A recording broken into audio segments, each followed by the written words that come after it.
Hi, it's Jack here from Choose Health, and this is your ChewsDay video here at South Manchester in Timperley.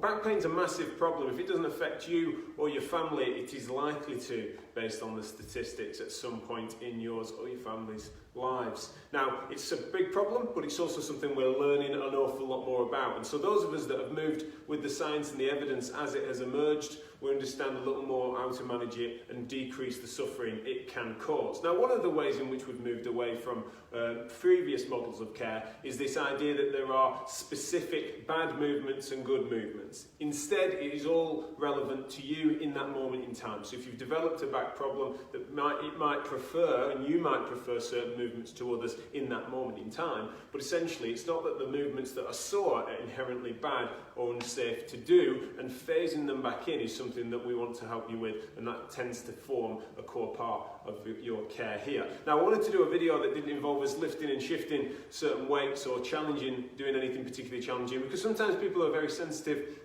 when we first see them. I wanted to give you an insight into something that we might do in circumstances where that's the case, and show you the variation that can occur depending on your particular circumstance. So sometimes it's particularly sore to flex the spine or extend the spine. Obviously sometimes it can be a bit of both, but let's say that someone has a preference, doesn't mind flexing, but doesn't like extending, it gets really sore, and that includes if it then radiates symptoms such as sciatica into the back of the leg and into the leg and foot. Okay, so in that case, one of the things that we might do is try and identify a movement that is tolerable within that range and bathe it in the movement it likes, and then gently expose it to the movement it doesn't over a period of time with some homework, also some supervised practice here in our gym. So I'm going to demonstrate a few of those movements, very simple, well worth trying, and you can try and play around with them yourself. So, essentially, on your hands and knees, if you were to tilt your pelvis forwards, then essentially that then extends the back a little bit. If you were to rock it backwards, that would flex the back a little bit. So if your back prefers to flex than extend, you might tilt, come down into what in yoga we would call the child's pose position, and come back up.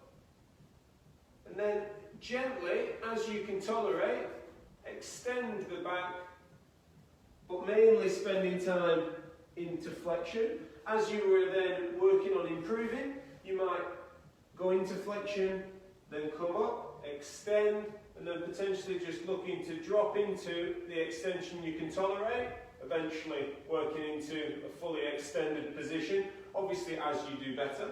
Now, imagine the flip reverse. If your back doesn't mind extension but doesn't like flexion, you might be starting here and just gently moving backwards into flexion as you can tolerate, until eventually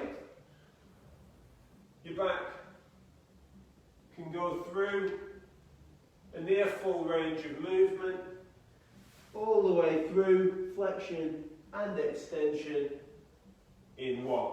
But the different parts, different component parts of that movement are things that you can probably break down into little chunks.